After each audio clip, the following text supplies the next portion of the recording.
punitive damages, do you typically get this level of financial discovery of defendants? I think so. I think the judge ultimately agreed to give it to me. He agreed to give it to you? Sure. But I thought the hearing didn't happen. Well, you thought wrong. There's a lot of papers, so maybe you got confused. He granted this motion? I think so. You want to see the order? Yeah. Oh, pull it out! Blam! Let's go, baby. It's the record. I hope he's right for his October sake. 7th, 2021. Woo! And correct me if I'm wrong, what you've highlighted here is that Mr. Punitive damage. Hey, what's up, iCkEdMeL? And this testimony today by Mark Tinsley was crazy. This was the guy that was representing the Mallory Beach family, the boating accident incident where this girl died and Paul Murdaugh was allegedly driving this thing and drunk, and they were all drunk. And it was just so nuts, especially when the defense comes on. Crazy. So definitely make sure you check out my sponsor, Data Seal service that I use to protect myself from the crazies out there, from looking up your information, your family, your friends, with things just as easy as like your phone number, your email. You can pull everybody up. So use the link, save 5% off, and support the channel. Check out the free scan. Your information is being sold by data brokers all the time. It's easy for anybody to look up your information using people search websites. They can find your home address, date of birth, email address, phone number. Dataseal.io is the data removal and monitoring service I trust to remove my information from the internet. Click the link below and use the code 5OFFALL to save 5% off your Data Seal subscription. Mr. Tinsley, how you doing today? Good. Oh, Leo, thank you for the super chat as well. Morning. You understand, obviously you're a lawyer, you understand we're here for some in-camera proceedings, so we're not going to go into every bit of background and detail that we would were you testifying before the jury. You understand that? I do. I do want to, though, kind of move through quickly some of the subject matter that the state proposes to put before the jury. But very quickly, if you would, just quickly tell us what you do for a living and what kind of practice that you have. My name is Mark Tinsley. I practice law in Allendale. I have a fairly statewide practice, primarily personal injury, plaintiff's work. All right. And how long you been practicing in Allendale? Since 2000, so 22, 23 years. Do you have a statewide practice, or is it primarily? To the extent I want it statewide. I mean, I handle cases statewide if I'm inclined to handle those. Okay. Primarily focused in the 14th Circuit, is that fair? 14th and the 1st. Yeah, the first. Okay. Do you know the defendant, Murdaugh? I do. And how did you get to know him? He practiced law in the adjoining county. I had a number of cases with his firm, small bars in the two counties, and known him since shortly after I came to Allendale. And do you know other lawyers in the what used to be known as PMPED firm? All of them. And are those individuals that you may have had cases with, or just generally in the same line of work with over the years? Yes. I want to take you to February 19, and are you familiar with the boat case? Unfortunately. Okay. And do you represent the Beach family in the lawsuit related to the death of Miss Mallory Beach? I do. And ultimately, you ended up accepting that representation and filing suit against a number of defendants, including the criminal defendant here, Murdaugh. Is that correct? Okay. Tell the court just very quickly who the defendants that you sued, at least initially, when this case started. Mr. Waters, my recollection is that I sued Murdaugh. I know I sued Luther's, which is a bar downtown in Beaufort. I sued the Woods, which was where the kids had gone for an oyster roast. I sued the Murdaugh Family Trust, which owned the property where the boat was launched from, and we believed that there could have been some drinking that went on there. I'm not 100% certain in the first lawsuit if I sued Buster Murdaugh, which is Alex's son, but I think those were the defendants initially. Okay. And maybe Randolph Murdaugh personally as well. Not long after you started the boat case, and well, let me ask you this. Did your client, Renee Beach, have any particular experience at the scene that informed how you were handling this particular case as you went forward? She certainly had an experience that prompted the call to me.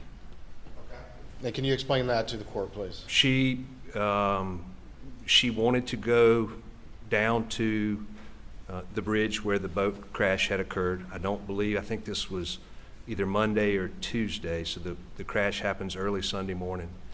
The scene's cordoned off, and she's told she can't go down there. And just a few minutes later, Alec's father and his wife pull up in a car, and they're waved under the tape, and they go down to the bridge. And she was very upset by that. Okay. And did she,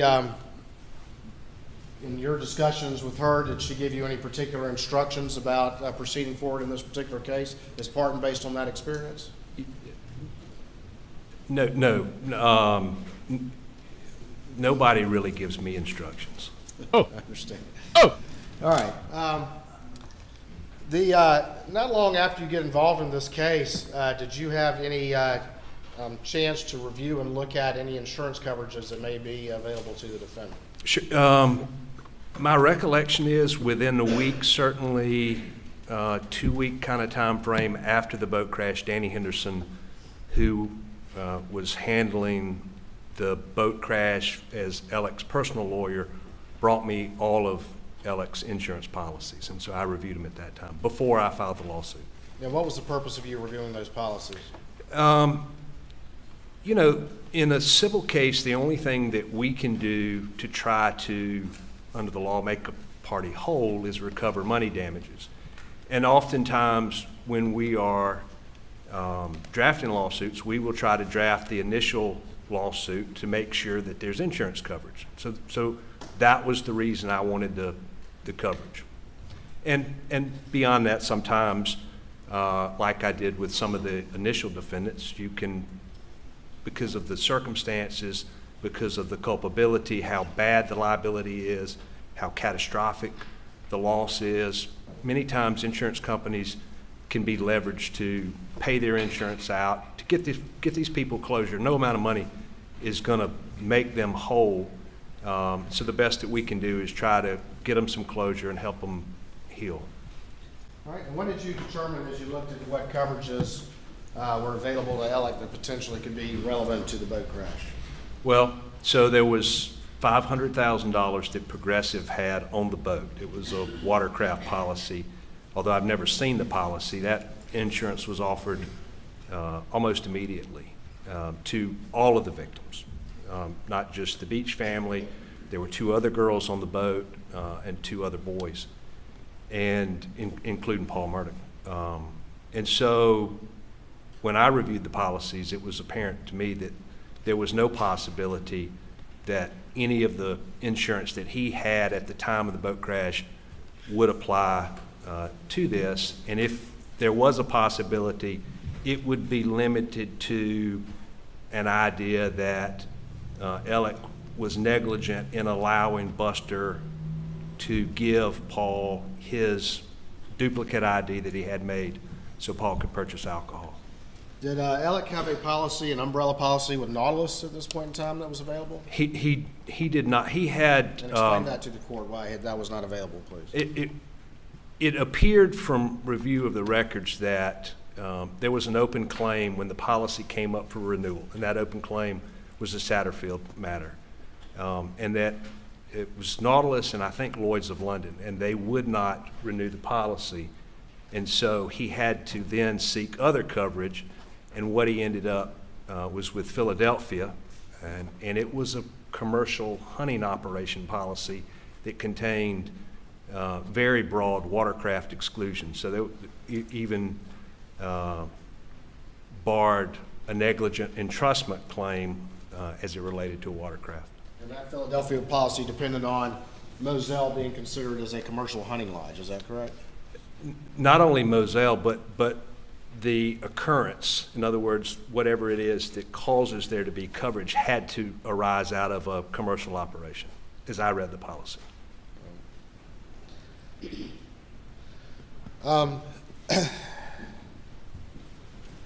Realizing that as it related to Alec, specifically, was he essentially underinsured as it related to what the recovery you were seeking in this particular case? Oh, absolutely.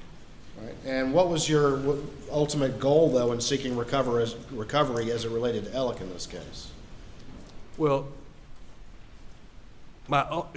it changed over time. And I mean, initially, I believed that the case would settle. I didn't see how people could ignore the significance of the loss, the public support of the community for the Beach family, and then the hue and cry as it related to the liability and the Murdaughs in particular. And so, you know, it changes over time, but the one consistency was to get the case resolved. Okay. And did you make it clear to Alec's attorneys that you were seeking a personal recovery that he would have to pay as opposed to just accessing what insurance coverage was available? Always. And that was consistent all the way through, is that correct? All the way through. Were you making substantial demands to the defense that Alec pay a substantial recovery personally? I think by most standards, and I don't want to seem crass when I say this, but the Beach family stood on the causeway for 8 days while their daughter's body was in the water. I don't know that there's any amount of money that somebody would willingly take to go through what they've gone through. But if you were asking a lawyer who does civil work, was I making a substantial demand in terms of a settlement? I think that most people would say yes. In your assessment, did that come as a bit of or did the defense express to you surprise that you were seeking a personal recovery from Alec rather than just simply trying to access what insurance coverage he had?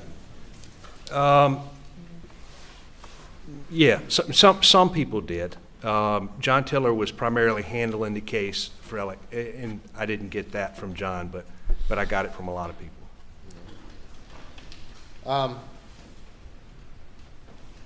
In August of 2019, is there a particular conference that those in your line of work go to? It used to be called the Trial Lawyers Conference, but yeah, it's in Hilton Head, and I went in 2019 of August. Did you see the defendant there? I did. And did you have a conversation with him about the boat case? I did. All right. Can you relate that conversation to the court, please? Yeah. I think, I'm not 100% certain that it was a fundraiser either for Mr. Harpootlian or it was a fundraiser for Lindsey Graham. As you come into the hotel, there's a gathering area. It's in the evening before everyone goes to dinner, or it's immediately after. I'm not 100% certain. But the room's full of lawyers, and Alec sees me, and he comes across, and he gets up close in my face and says, "Hey, Bo, what's this I'm hearing about what you're saying? I thought we were friends." And I replied, "Alec, we are friends. If you don't think I can burn your house down and that I'm not doing everything and I'm not going to do everything, you're wrong. You need to settle this case." Okay. Oh, And so what was the point of that conversation? What? What was, if you can explain What? to the court what y'all were talking about, what is Alec upset? No, don't give me that look, as Alec. you understood it. That he was going to have to pay was what he was hearing. That's what it was. That's what the point of it was. We're friends. I took it as he tried to intimidate me. He didn't intimidate me, and sort of bully me into backing off. Was there a where the tears at? mediation in September of 2019? There was no 20. September of 20. 20. Before we get there, we move into early March of 2020, and we probably all know the answer to this, but what happened in March of 2020 that kind of changed the world? Yeah, COVID. The court shut down.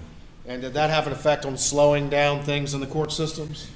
It definitely stopped the court system. We continued to take some depositions, primarily law enforcement. It was at the scene. early on, and then ultimately, when everything finally shut down, I'm not sure if it's May or April, when then, we were sort of confined to our offices. Did you, during the course of COVID, take the opportunity to sort of present the case to a mock jury to get an idea of how that jury might respond? I did. All right. And were the results very favorable for your client and not favorable for Alec? They were. Okay. Did you ultimately communicate that fact to the defense? I did. Had you come into possession of some social media videos that you believe would be very advantageous to proving your case and achieving a large recovery? I did. And I shared those with John Tiller. Let me get something marked real quick. Hold on.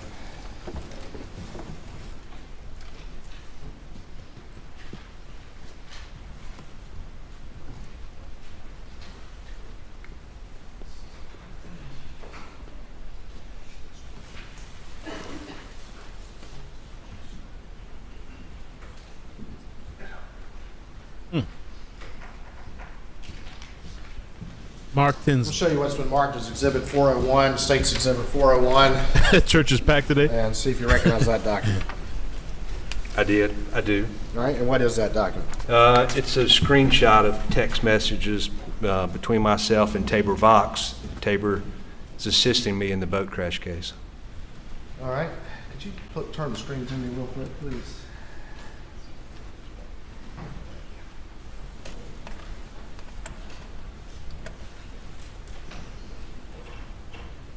All right, there's a reference here at the top. They damn sure aren't a placeholder or venue defendant, but they were hoping so. And then you respond about not walking, just taking $500K and not walking away from someone who's judgment proof. Is that correct? That's right. And I'm sure the court is aware, but just very quickly, what's being said there about Alec not being just a placeholder or venue defendant? Well, so there are a couple of things going on here. In October of 20, I filed a motion to compel. Alec said he was broke. He doesn't have any money. He may be able to cobble together some amount of money, but he's broke. And I didn't believe it. So I filed a motion to compel, and about a week after I'd filed that motion to compel, Danny Henderson, who again was Alec's personal lawyer, came to my partner, said he couldn't believe that we were going after Alec personally. It was a line in the sand that I'd crossed, a number of things like that. So that's what this conversation is about. And by November, this is, I think, November of 2020, the Beach family, they want accountability. They want a pound of flesh, and whatever that's going to be, it's only going to be through a jury or through a substantial settlement. All right, well, let me back up and we'll get to the motion to compel in a second. You mentioned that you had been told by the defense essentially that Alec had no money, correct? He's broke. Right. Did they say he could cobble together a certain amount? Thought he could cobble together $1 million. $1 million. And did you believe that that was accurate? It couldn't have been. All right, and why did you not believe that that was accurate? Well, when you practice law, not necessarily with, meaning in the same case, but when you go to a roster meeting, if there were 50 cases on the roster in Hampton, Alec may have had 50 or 60 of those percent of those cases. And so they're actively being settled. I know that he's actively making money, and you just can't possibly be broke if you're making money, not the way he was making money.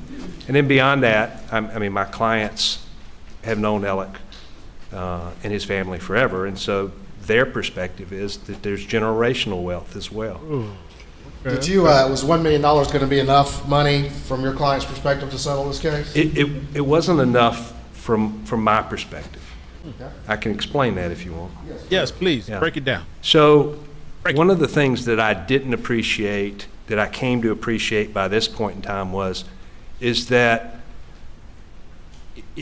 and it may not make a whole lot of sense, but if I told a lawyer who does what I do that I'd settled the case, there's a lot of speculation because I've had cases with the firm and members of the firm are my friends, that somehow there's a fix on. I think for a long time Alec thought there was a fix on, that he was just a placeholder, a venue defendant.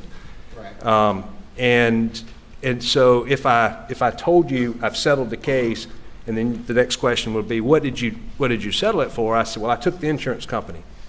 If you knew what I know and what plaintiff's lawyers know, you'd think, well, there was a fix. The only reason I would take it is because there was a fix. I didn't see a substantial difference between that number and $1 million. And so I thought that if you told 10 lawyers who were knowledgeable about these kinds of matters, I took $1 million from Alec, who from everyone's perspective has lots of money, is making piles of money, they would think that it was a fix. So before we even get to what's a fair amount, what should you take, the analogy I use with my clients is it's kind of like that show Deal or No Deal. You may have the $1 million suitcase or you may have a zero suitcase, but it's not until there's a significant enough offer that you could do worse that you should settle a case, any case. And so at $1 million, it just there wasn't any risk to them that would prompt me to recommend them to take it. Did you make any sort of formal or informal offer to them that involved the real property as well as any sort of payment plan? When I was told that Alec was broke, I offered him a payment plan. Sometimes when you settle cases, medical malpractice cases, for instance, with the JUA, they will make payments.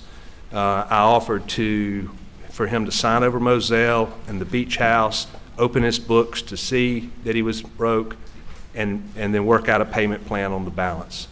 So when you say, okay, you say he's broke, I don't believe that, show me the books to prove that, what was your response from Alec's defense? Well, it was sort of stonewalling to begin with. I mean, ultimately, I got a formal response, which was an objection that prompted the motion to compel in October of 2020. Let me get this marked real quick. Oh.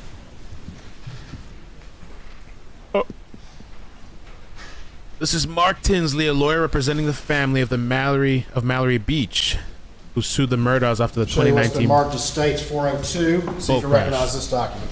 in which she died. Yeah. So this is my motion to compel, which attaches Alec's responses to the interrogatories and request for production. All right. And when was this filed?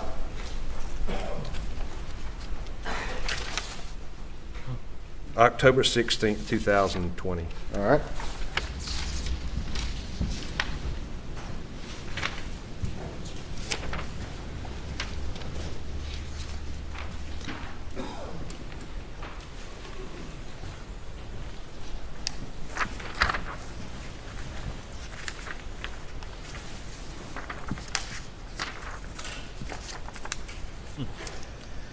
All right, I'm going to put Exhibit B to this motion, your motion to compel, up on the screen and zoom it in a little bit.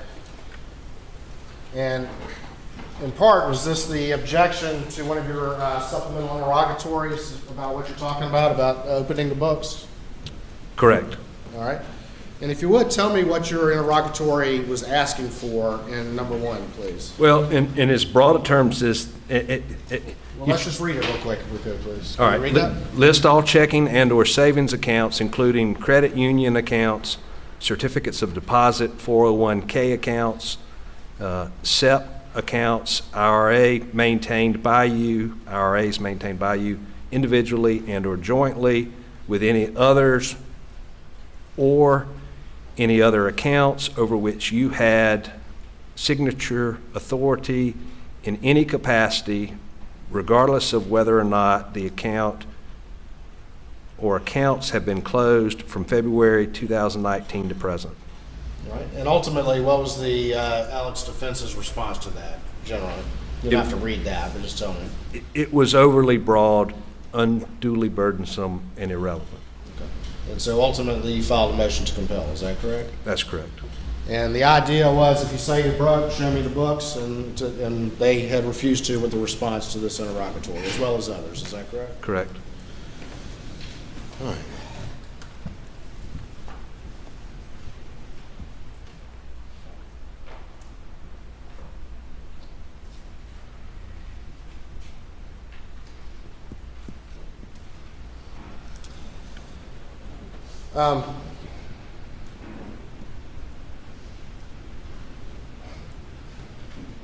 They say he was broke on that Oxy life. Go play the To Oxy. your knowledge, when information was being gathered by the defendant in this particular case, let me ask you this, who were his attorneys in the boat case, Alec's attorneys? So his personal attorney, as I've said, was Danny Henderson, who is also a partner or shareholder with PMPED. Progressive had hired John Tiller, and John Tiller was a lawyer out of Charleston. He was mainly involved. At one point, there was Amy Bauer, who was an associate working with John Tiller, and then Elliot Condon ultimately. I think Amy left in February of 21, and by then I think Elliot Condon had been hired and was assisting John Tiller. Okay. And Mr. Henderson is a partner in PMPED that was also actively helping Alec, or representing Alec in this case, is that correct? He was. And he's the one that initially had brought you the insurance coverages for Alec to get you a chance to look at them and see what might be available, correct? That's right.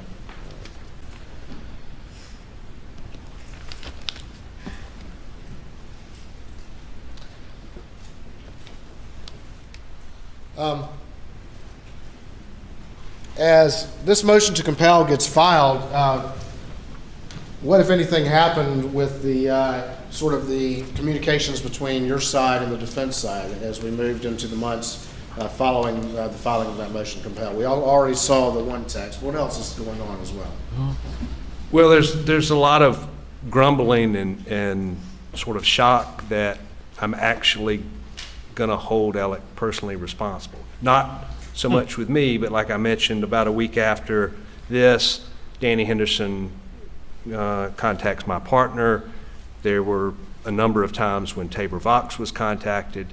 And so nobody says anything directly to me in terms of that regard, but that's what's going on. It was said to them because they knew it would then be told to me. When we look at the particular interrogatory right here that you have filed a motion to compel on, and what are you trying to get? What information are you trying to get with that interrogatory? Well, you know, the way to, again, like I in my example of the deal or no deal, I mean, what I'm trying to do is put pressure. He doesn't want me to have access to his accounts. At the time, I think it's because I'll see how much money he actually is making and how much he has. And so, you know, that's what I'm trying to do, is put pressure on him to force him into a settlement. You don't want it disclosed? Here are the keys to the jail. You enter into an agreement and let's go settle the case. In the event, though, he doesn't settle in response to this, what information are you trying to get? Well, it's certainly not a number. It's certainly not Alec's estimation of what his net value is. I wanted the accounts because I knew that the only way that he could be broke is that money had been hidden. And so I was going to look for and trace or begin that process of doing that. All right, and explain that to the court. When you say that you knew that if he was, quote, broke, in your estimation, money had been hidden, and so therefore you were going to look for and trace that information. What do you mean by that? Why did you think money had been hidden? Well, there wasn't any way he could be broke. I mean, I know he's actively settling cases. It's the Oxys, though. Some cases, big cases. Some cases, small cases, but they stack up lots of cases. He's handling a lot of cases. So there's just no possibility that he could be broke by anyone's definition. Oh.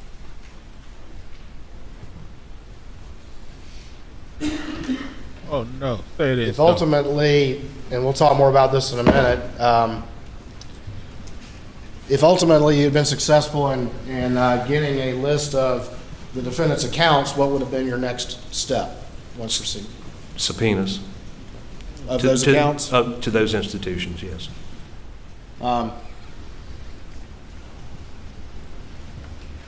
Were you already aware that defendant had an account at the Bank of America? I knew that he had a personal account with Bank of America. I knew he had an account with Palmetto State Bank. So I'm looking for the balance of accounts in terms of institutions and where else he had. But you didn't know how many accounts or what those balances were or anything like that? No, I had no idea. I knew he had multiple business entities. He had different LLCs. So I imagine there could be any combination of accounts out there, and some which would not have even been in his Thank you, name. Angela.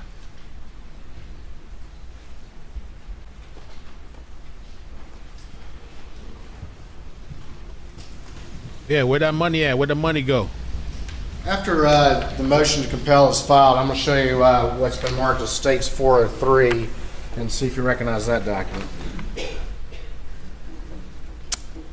Yes. Tell me what that is. Again, it's a screenshot of text messages between Tabor Vox and myself. All right, let me put this up on the screen.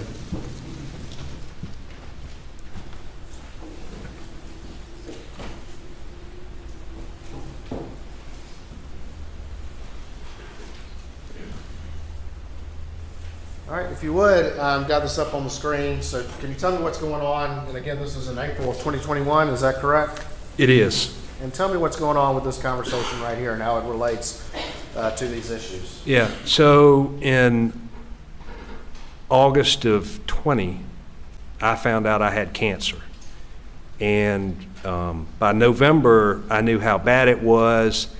And so in January, I went to, I had stage 4 cancer, and I went to Florida from the end of January till April the 15th on my first round of treatment. So I'd just come back.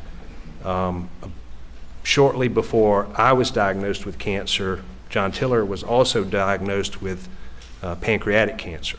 And there's some degree of urgency between John Tiller and myself to finish this case. While I was in Florida, I think I failed to mention that Greg Parker's convenience store was also a defendant in the first case, but Greg Parker had done a number of things. And so before I leave, the issue is Greg Parker's moved to transfer venue to Beaufort County, which is where I had done the mock jury. The focus group was in Beaufort County.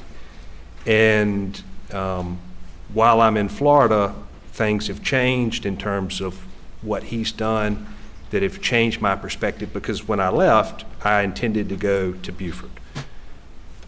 By the time I get back, I think I'm staying in Hampton.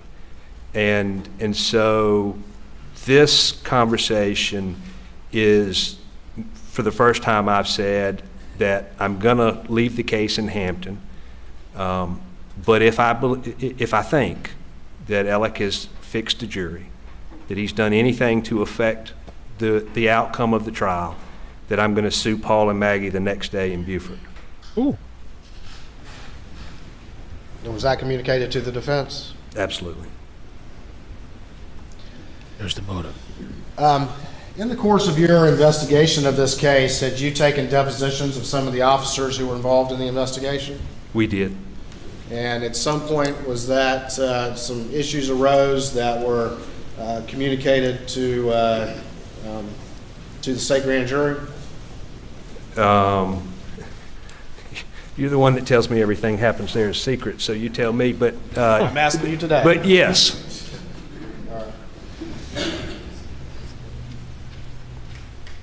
Ultimately, and while you were in Florida in March and April of 2021, to your understanding, had the state grand jury reached out to you for information that you had uncovered in your investigation of the investigation into the boat crash?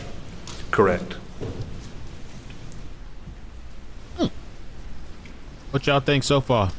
Pretty good, huh? Today, the start so far? And specifically the handling of the criminal investigation by law enforcement. The investigation into the investigation. Correct.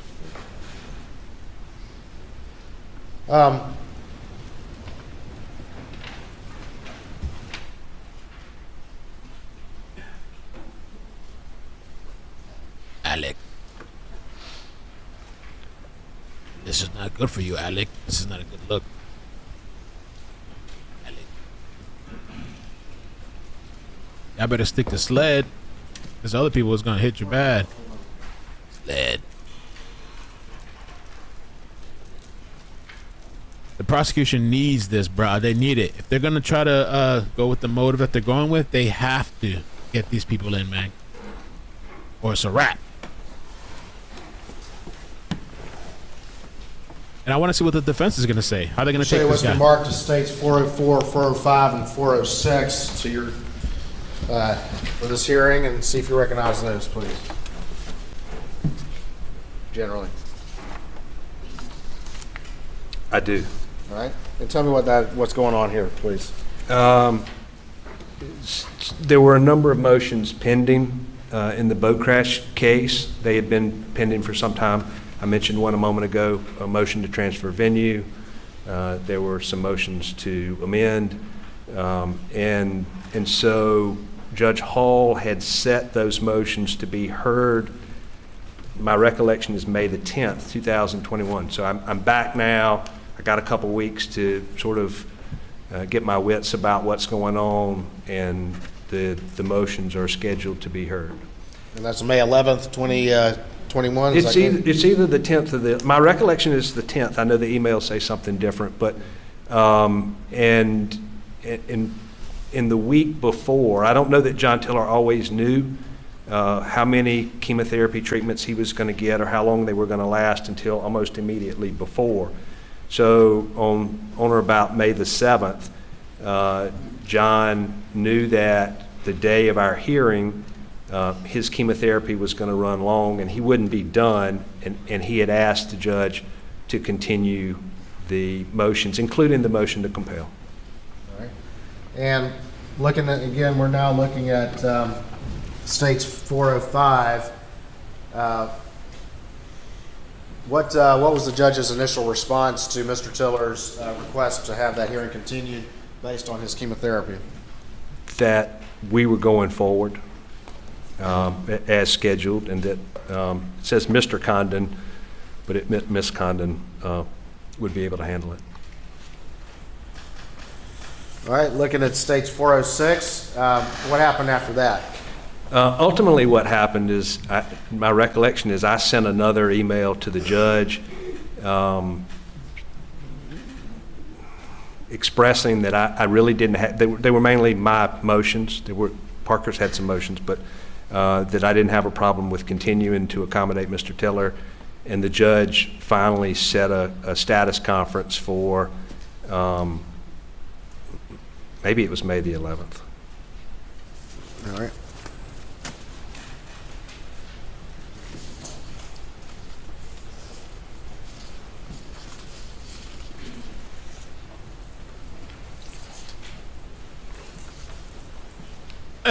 Oops. Oh, Lord.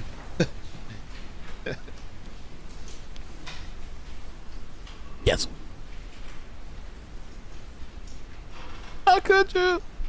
Just said that initially Judge Hall did not want to continue the May 2021 hearing, saying that there was another lawyer for Alec's side that can handle it, correct? Correct. And then you kind of interceded and said that this would work, and so it was rescheduled. Is that correct? After a status conference. After but the status conference, it was rescheduled at that status conference? it was rescheduled to June 10th. June 10th? All right. I'm going to show you what's been marked as states 407 and states 408. And just quickly tell me if you generally recognize those documents. I do. One is an email from John Tiller saying that the judge's law clerk said that the judge would be sending a message telling us that the hearing was going to be rescheduled to June 10th. The other is the email from the law clerk. All right, so the hearing that was initially in May that Judge Hall did not want to reschedule was rescheduled for June 10th, 2021. Is that correct? That is correct. And ultimately, that would be to hear a number of things, but one of the most significant things would be your request for a list of all checking accounts from Alec, all identification of all accounts. Is that correct? It is correct that that motion was going to be heard. And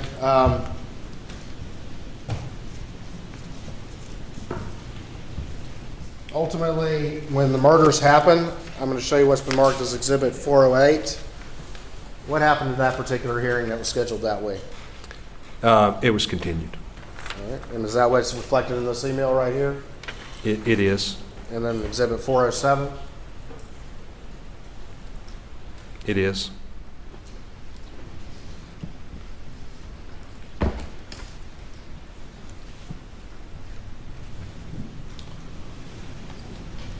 After the murders happened, let me ask you this. You've known Alec and have worked with him for a number of cases, is that correct? I had not worked with Alec in a number of cases, but I'd known him for a long time. Okay, but you were generally familiar with him as a lawyer, is that right? I was. And what was your assessment of his skills as a plaintiff lawyer? What was he particularly good at? He was particularly good at reading people, making people feel like they were the most important person in the room, and capitalizing on surprise with the defense. You have a case with Alec, he hasn't done anything, it's Monday morning of the roster, maybe you expect it to be continued, and he says, I'm ready for trial. And so he leveraged a lot of settlements that way. All right. Was he good at understanding the emotional and sympathetic aspects of plaintiff's work and tort work that can be so crucial in defining what recoveries can be in these types of cases? Yeah, I think he was particularly good at reading people and knowing what made people tick. You've testified that you had made it very clear to the defense throughout this time period that you were seeking a substantial personal recovery from Alec and had been told, well, he's broke, which you then responded, I don't believe that. Show me the books, correct? Correct. And that was what was on the table for June 10th, 2021, correct? Among other things, but Among yes. other things. But that's on the table, correct? Correct. After the murders happened, did that have any effect on your assessment of the case against Alec, and particularly as it relates to the sympathies and the emotion of the case, which can be so important to recovery? Yes, it did. Explain that to the court then. Well, initially, probably say the first week, there was the shock and horror of what had happened, and nobody really thought about anything other than that. But pretty quickly, I recognized that the case against Alec, if he were a victim of some vigilante, would in fact be over. It would be over. It would be over. And explain just quickly to the court why that's the case. Well, you know, when you're asking for a money judgment, people have to be motivated to give you that money judgment. If you represent Attila the Hun versus some sweet old grandmother, nobody's going to give Attila the Hun money. They would give money to some sweet grandmother. So if Alec had been victimized by a vigilante, nobody would have brought a verdict back against Alec. And I had other defendants in the case, so I would have ended the case against Alec. You would have ended the case against Alec with just...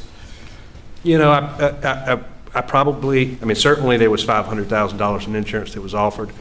I may have tried to see if he could cobble together the $1 million, but whatever the last offer would have been from Alec's side, that would have been the offer that we took. Pill popping. Alec. They said it was broke. He could only do about $1 million. He could cobble You had together mentioned $1 million. before that you had advised the defense of some of the mock jury presentations that you had done and some of the results from that and how they were very favorable to your case. Is that correct? The defense and some of Alec's partners, but yes. Oh, you want a And cam? Yeah, let me get It's it. fair to say, though, that as you just stated, that if Alec had been the victim of some sort of vigilante, those sympathies would have entirely changed as it related to Alec and Paul as well. Is that correct? Certainly. And that's led to what your assessment then in the wake of these murders led to what you. Correct.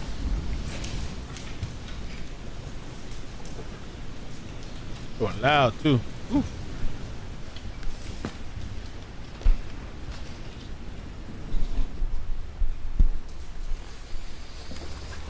At some point, did you receive any call or any communication from the Satterfields about any recovery in the Gloria Satterfield death? At some point, my recollection is it's early September of 21, Eric Harriet came to my office about that. There are a number of articles in the paper or the papers that are talking about this previous wrongful death case and wrongful death settlement, and he came to my office at that time. All right. And did you send them to someone? I sent him to Eric Bland.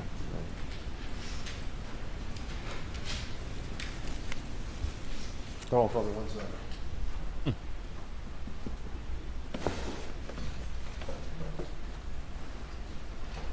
Da, da, da, da. Cobble. Mehart says, Mehirat says, I wish I could cobble up $1 million. Leo, thank you so much for the super chat earlier. I hope you're doing well. I wish you well wishes to get better soon. Hope you're doing great. No, thanks for the best channel. Love from. Nothing further this time, Your Honor. What is RSA? Fire defense. Riza. With the defense time, woo! Juana, thank you for the super chat. Mel, how do I become a member on your channel? There's a link in the description. If you're on iPhone, though, I think you have to go on the computer. I don't think it works on the iPhone.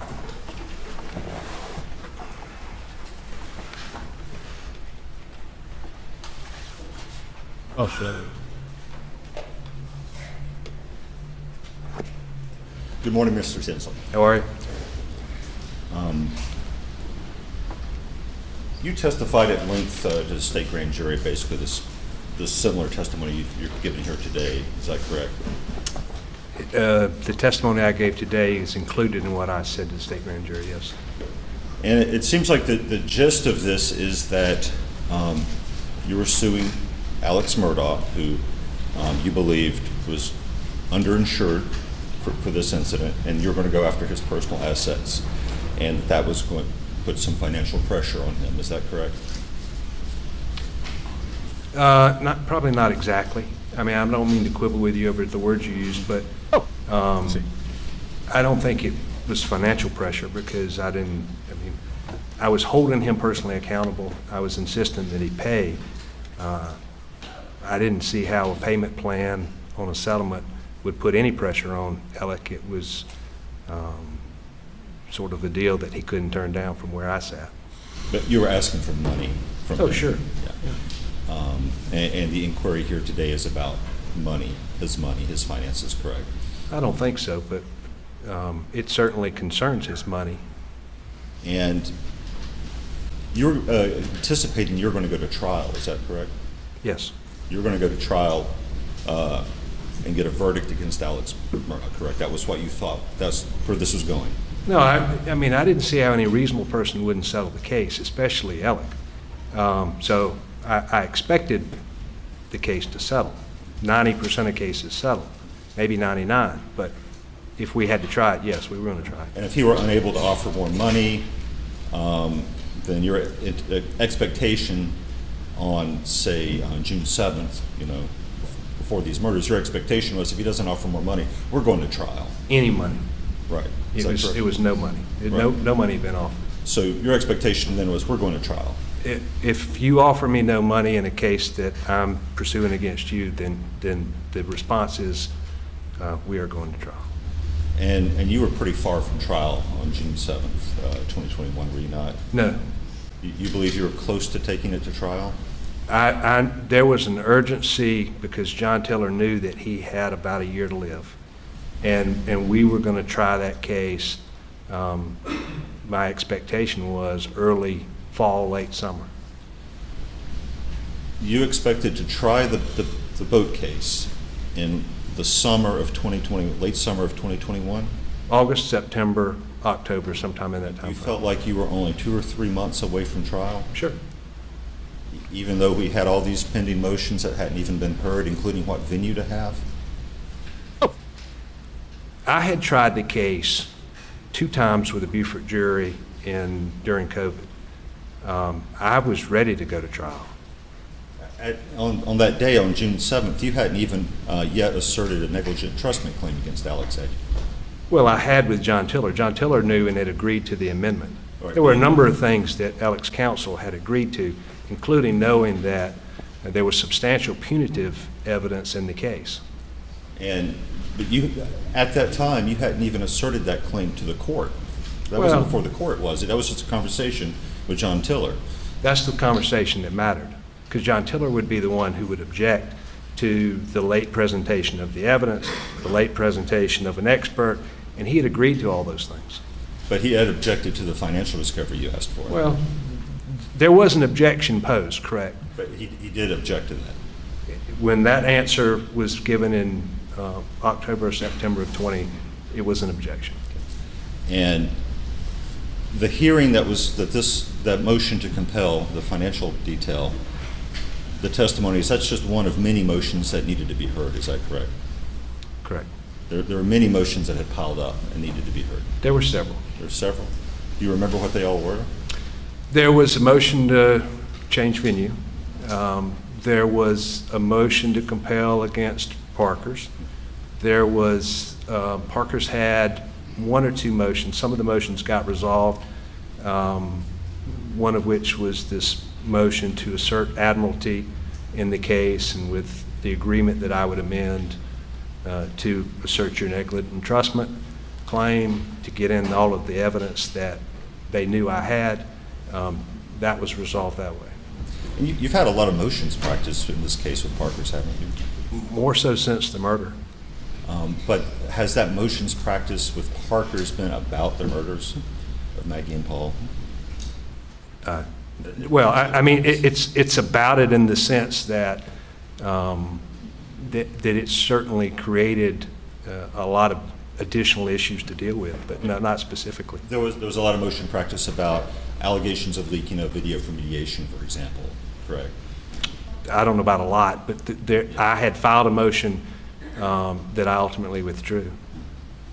And you believe that you were going to drag Parker's to a trial within 2 or 3 months, late summer of June 7th, even though we have all these fairly preliminary motions that haven't been heard, change of venue, asking to amend pleadings, motions to compel discovery.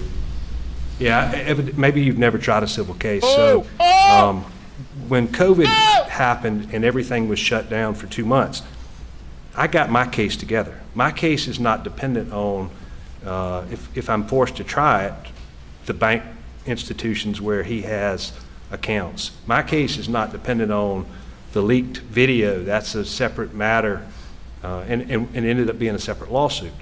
So the answer is yes. I was ready to try my case. And you didn't need, for example, an answer on the motion to compel that was pending against Parker's. You didn't actually need any of that stuff to go to trial against Parker's. Is that what you're saying? You're talking about the percentage of financials, percentage of sales that alcohol made up in his profits? No, I didn't need that. Well, let's put that up. Let's go. I Let's wanted go. it, but I didn't need it. Oh, let's go. Snapping. Pressure's on. Let's go.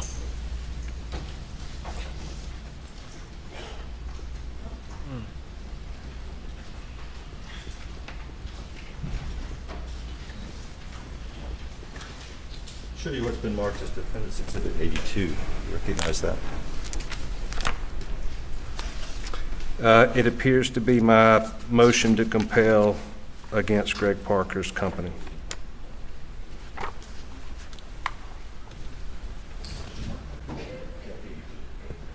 We pull up 82, please. Motion to compel. And this is the document on the screen that I've handed to you.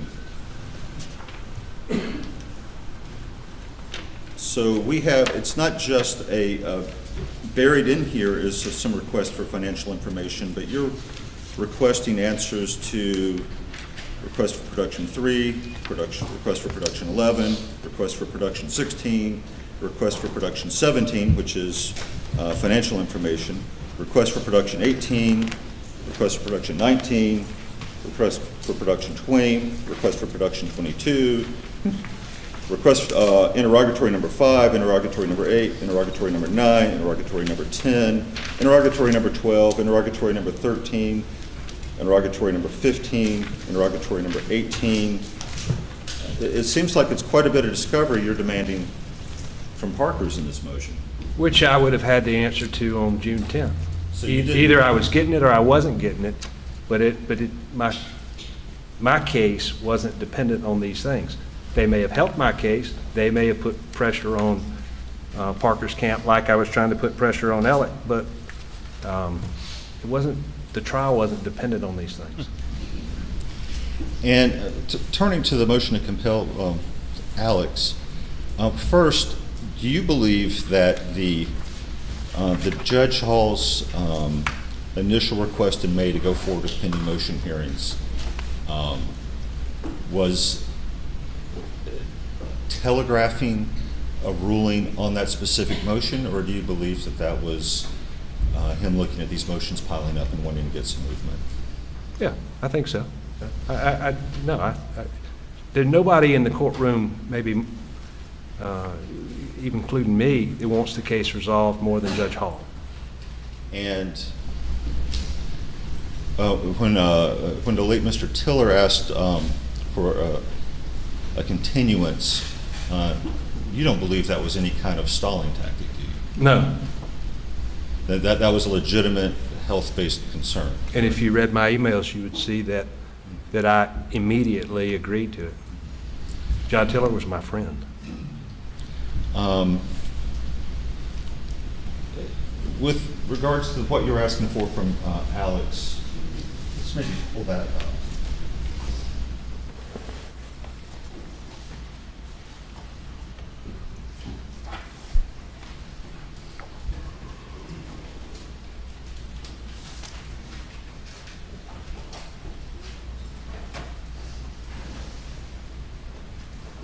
I believe the state has already marked this as an exhibit, but this is the motion to compel. Can we pull up 80, please? It's already been. Boosta, thank you for the shown super to you, chat. But I'll show you when it's been marked as 80 for your reference. If you guys could hit like, I'd appreciate that, man. Good morning. Thank you for joining me today, Monday. So this is asking for an order compelling production on interrogatories 9 and 10, and then a set of supplemental interrogatories and supplemental request for production. Is that correct? It is. And if we turn to And 9 and 10 are important as well. We didn't cover that, but I'm happy to speak to 9 and 10 because, 9 and 10 asked Alec about. Sir, no one's asked you about it. Okay. And we'll get to it, but first let's turn to Getting hot, caliente. answers to first supplemental interrogatories. spicy. This is the first page of Exhibit B, Sorry, nobody's asked you. so we can see what it is that is being asked for. Keep There's no D in mine, I'm sorry. B. Oh, Exhibit B? B. It's the first page of what's Exhibit B in here. It's right there, that's it. It's the first page after the motion, so it'd be page 9 of the PDF. They're not So, numbered, but Mr. Waters asked you about this list of all checking, savings accounts, retirement accounts, and then you don't have to highlight or expand this stuff. And then number 2, all stock certificates, and we go to the next page. All property, interest of property of every kind whatsoever, from February 24, 2019 forward. All life insurance policies, 4, 5, all personal financial statements submitted to any bank, etc. Profit sharing plans, pension plans, etc. Doesn't this look like supplemental discovery after you get a judgment? Supplemental proceedings? I never had been involved in supplemental proceedings, so no, I don't think so. This is what my people needed answers to before they would agree to take anything that Alec would have offered. In tort cases against individuals, in this case, a negligence in entrusting a boat and in an alcohol-related, incident, before there's even motions for summary judgment, before there's any consideration of whether a case has been made for punitive damages, do you typically get this level of financial discovery of defendants? I think so. I think the judge ultimately agreed to give it to me. He agreed to give it to you? Sure. But I thought the hearing didn't happen. Well, you thought wrong. There's a lot of papers, so maybe you got confused. He granted this motion? I think so. You want to see the order? Yeah. Oh, pull that shit out! Blam! Let's go, baby. It's the record. I hope he's right for his October sake. 7th, 2021. Woo! And correct me if I'm wrong, what you've highlighted here is that Mr. Tiller, because of circumstances beyond his control, unable to gather, provide necessary information, answer requests and interrogatories. Once the information is made available to Attorney Tiller, the court will schedule a hearing. If necessary. You forgot the last part. If necessary. The Yes. court will schedule a hearing if right. necessary. Don't forget the last If part. Mr. Tiller, the attorney on the case, can from his own client get the information. This is no way says that the court granted this motion, does it, sir? Only to you, I think. Oh, he's pissed. It's clear that Oh, he's pissed! John said He's that pissed! Alec was unavailable because he was in rehab at the time. He couldn't pulled get that the shit right- material. He's going to get the material, and the judge ordered, you get the material, and if we need to schedule a hearing because you don't have the answers that you want, Mr. Tinsley, then we'll reschedule the hearing. Damn, bro. This is an order that says the court will schedule a hearing on this motion to compel if necessary. It's My not only- granting the motion to compel, sir, is it? Oh, I think so. I think if he was just going to deny it as you suggest, then it would have just said denied, or it's If it was it's granted, would premature. he say granted? Yeah, I think that's what it says. It's a practical matter when parties have discovery motions, oftentimes, like Alec is, in his own statement said he was working on getting the answers. The reason is you give the answers because you don't want to face what could happen in the argument with the judge. So my point is that if the judge were going to say it's premature, you're not going to get it, it's denied, any of the things you suggested in your motion, he would have said that. That's not what he did. That's not what happened. Yo, he pulled that shit out like, my God, it wasn't even part of nothing. He just, I got it right here. What was that? He just pulled that paper out. Oh, you gotta re-strategize now. Oh, shit. Oh, I just want to get the date that this order is, which is oh, October 6th. hell nah.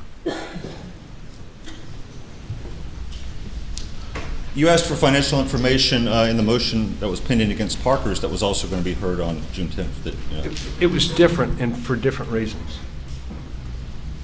You asked for alcohol sales, correct? What I explained to Judge Hall is that they say he's broke. And before let me finish my... No, sir, I'm asking what you asked for from Parker's. I'm pretty sure that wasn't, they say he's broke. What were you asking for from Parker's?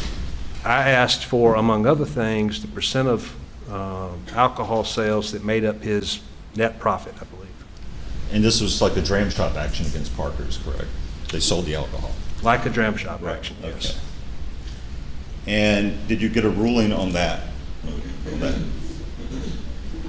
That request for that financial information from Parker's that was going to be heard on that June 10th date, just along with all these other motions that had piled up in a case that apparently wasn't moving very quickly. I understand you don't want to acknowledge what I've handed you, but Sir, I asked you what the ruling was on the motion that came out from Parker's. it was very limited, and as Oh, it related shit. to the percent hot. of sales of the alcohol that made up his profit, it was premature. hype The this shit judge up. Let's go. ruled, unlike he did in that order I handed you, that it was premature at the time. Why was it premature? Well, the No, difference too high. between Parker's and Alec is that Alec had, and his lawyers had 25 videos of alcohol. They had the punitive damages evidence. You didn't see that with Parker's. It was just a straight up transaction and sale. So to the extent you're suggesting that there wasn't this evidence, there were these mere allegations of negligent parenting, that wasn't the case. That wasn't the You argument. presented that evidence to the court? I didn't have to present it to the court. That's what you don't understand.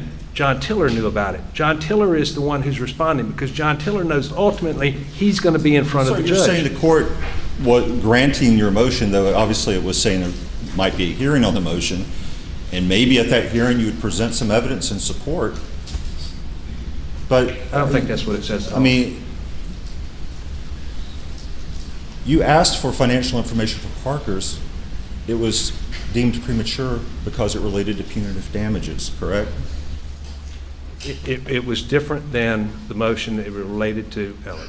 Because the law is how much money you have is a factor for punitive damages, correct? Well, you're making statements of law. I'm telling you what was happening, and what was happening is that Alec's lawyers knew what the evidence was, they knew what the amendment was going to be and the allegations, and he knew ultimately he was going to be back in front of Judge Hall making some ridiculous argument that appears you're suggesting now.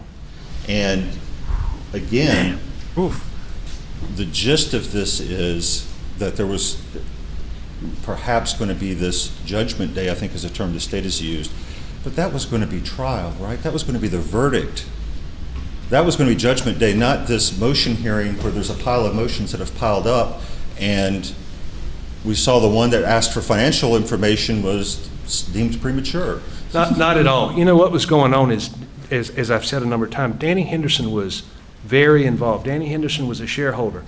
Before I would have gotten the bank account information, before I would have seen the records, Danny Henderson would have seen those records.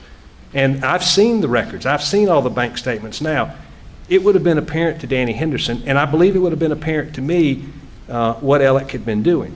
So that's the judgment day, is the discovery. And there were a lot of threads that were being pulled, and it was subject to unraveling at any moment. And if those records were disclosed, if Danny Henderson reviewed those records, he would have known there's no way Alec's getting these checks, there's no way these checks are going to Forge, there's no way that this money should be transferred. And even if, hypothetically, had this hearing on the 10th, and you got a different ruling regarding Alex Murdaugh than you got against Parker's, that for some reason it's not premature to him, isn't it true all you would have been all you could have gotten would have been a net worth statement, financial statement? Not even remotely close. Isn't that you don't, in your opinion, there's no case law out there saying that's what you get, you know, that's the measure for punitive damages, net worth. There's no such case in your opinion as an attorney. I had 7 circuit court orders where the circuit court had ruled that you don't bifurcate discovery, that it wouldn't be proper to have denied the motion, and then what are we going to do? We're going to try the case, and suddenly we're going to stop the trial and go and do the discovery? No. And so I had 7 circuit court orders that I handed up to Judge Hall that supported our position. I think that that's what Judge Hall did in his order. And again, you know, the issue is not that complicated.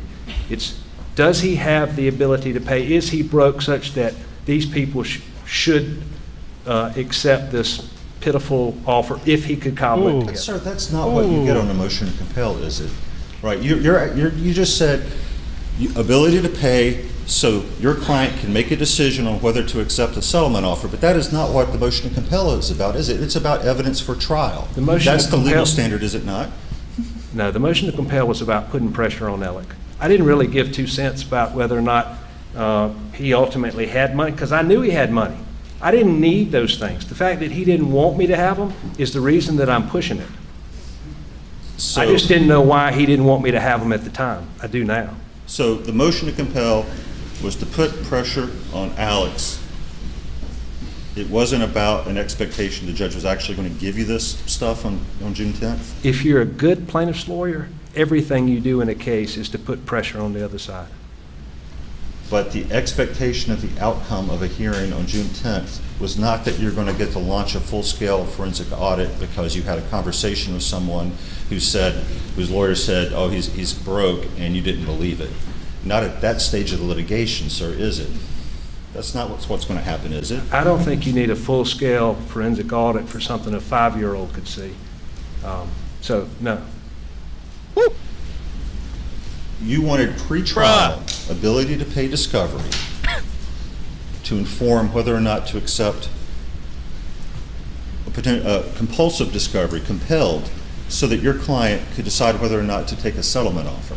I know you don't like the answer, but I'm telling you, I did not care about the answer. What I cared about was putting pressure on Alec. I think that your assessment of the law is wrong, and I didn't really care whether I got it at the end of the day. I knew he didn't want me to have it. And so that's what I was doing, was putting pressure on him. It would have suited me fine not to have ever gotten anything and to leverage it into a settlement and gone on about my way. But that's not what happened. So it was, the motion was not about obtaining information that may have been relevant at trial.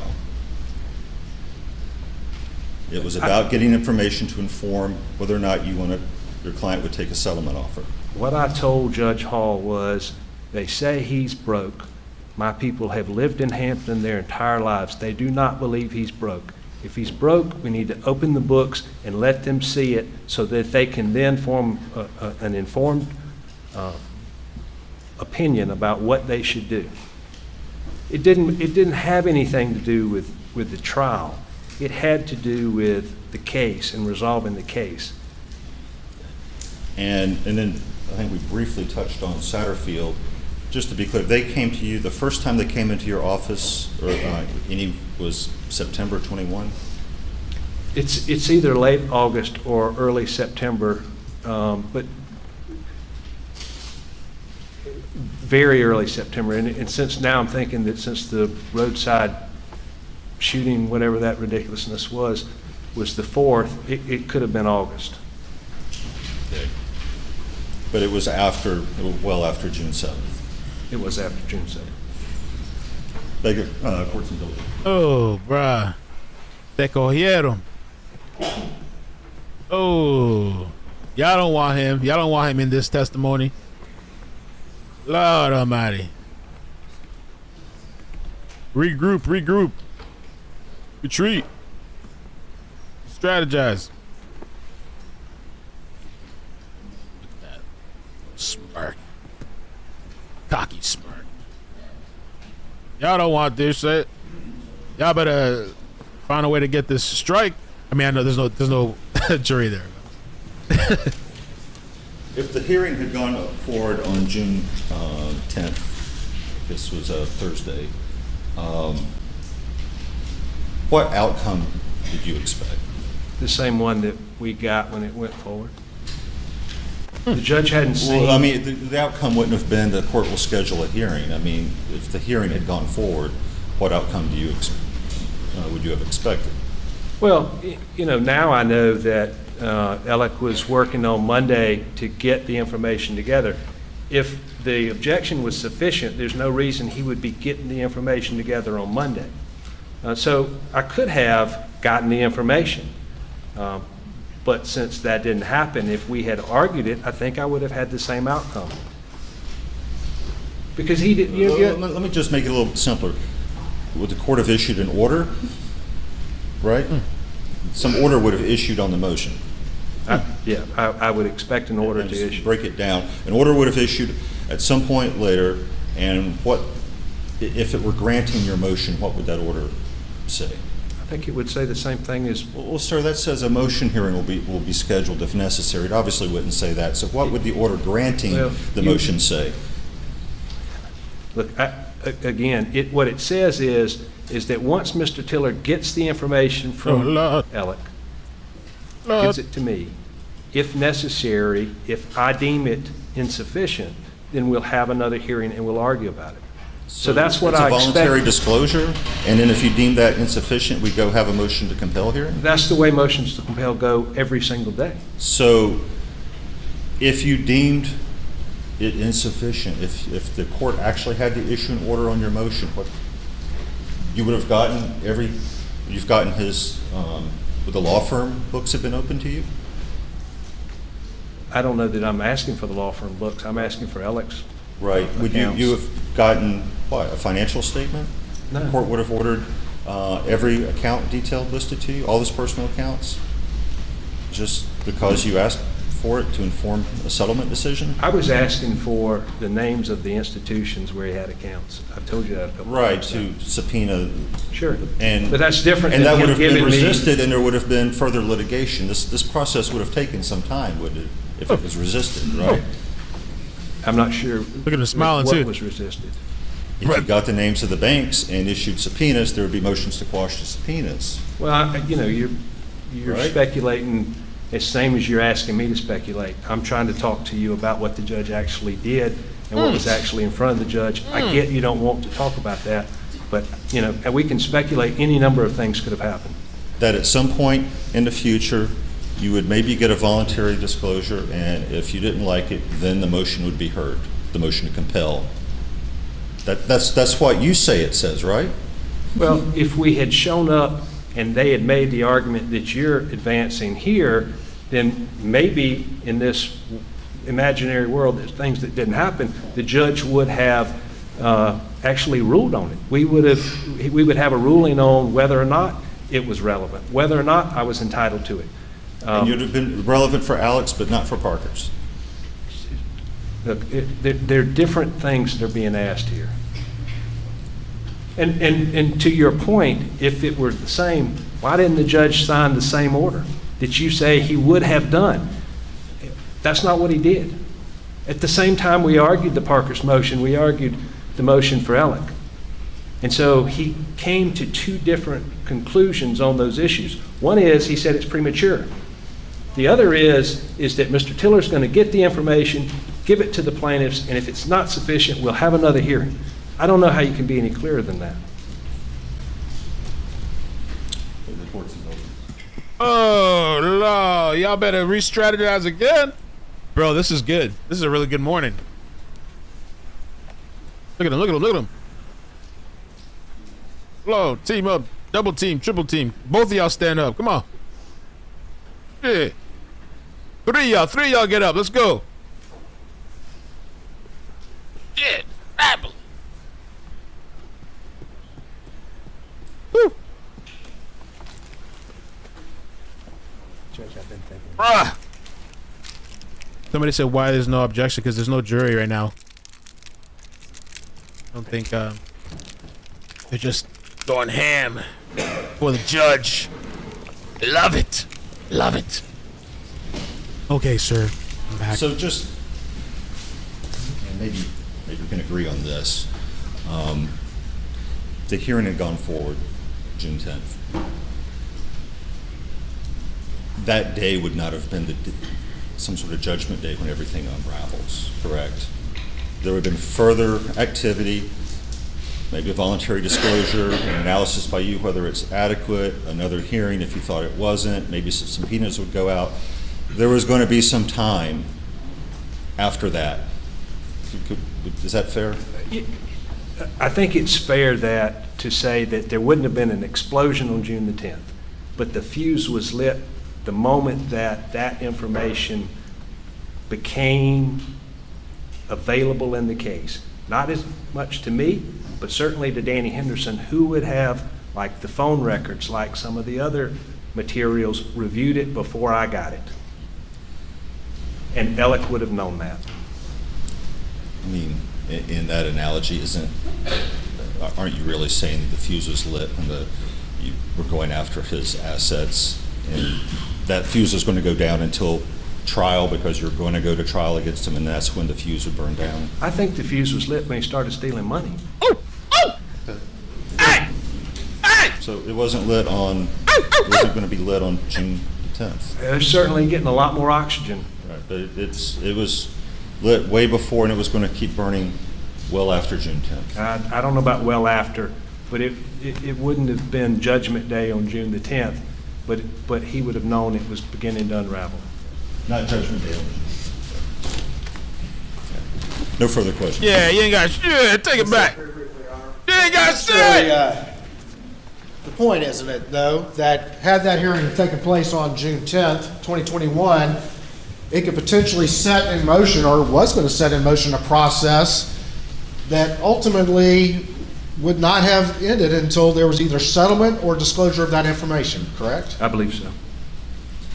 And so just the fact of that hearing taking place, and whether it's an order or representations by the defense or whatever it is, that process, if it occurs, starts and it has an inevitable conclusion, correct? Objection, Your Honor. There's only one. Objection, Your Honor. Leave it. Oh, now they calling an objection. Don't lead the witness.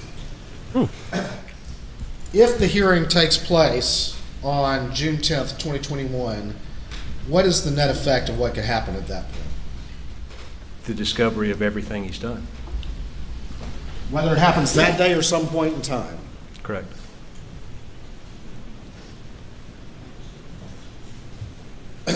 You had filed this motion to compel, or had you filed this motion to compel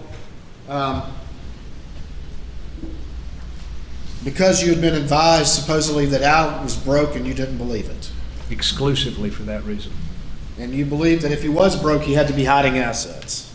And if he were hiding assets, he didn't want me to discover it, which would be the pressure point.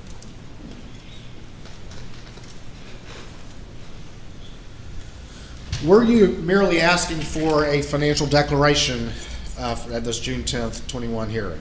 No, I was, it's broader than that, but I wanted the institutions because I knew I couldn't trust the number I would have gotten From Alec? from Alec. You were asked a little bit about he having panicking. not Look at him. pled certain theories yet at this point in time, such Some as weird negligent shit. entrustment. Can you Look at his explain a little lips. bit about why that was, if that was still out there? It was only out there in the sense of the pleadings that were on file. I mean, John Tiller had already agreed to the amendment. It was already coming. I had shown him the videos a long time before that of alcohol, the Facebook, social media likes of Paul consuming alcohol, having alcohol. So only on the documents that were filed. Sir, were those issues, though, in play in your conversations with the defense? I'm sorry? Were those issues already in play in your conversations with the defense? I'm not quite following you. Which issues? Additional theories of liability that might not have been filed? Oh, absolutely. No, I mean, those were, all I'm saying is that the black ink wasn't on the white paper, but John Tiller knew we had discussed, these are the issues.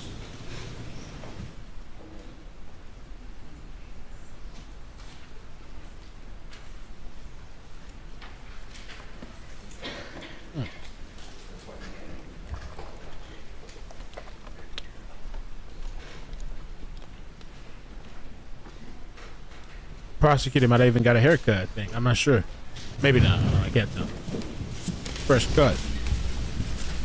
I'm gonna hand this back to you, but I'll show you what's been marked as States 407 so you can recognize that. Yes, this is the order that I handed, whatever that lawyer's name was. Mr. Barber? Yes. Okay.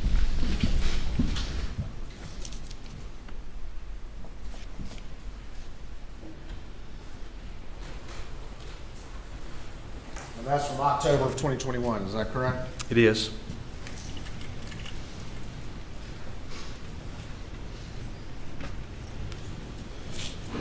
You had previously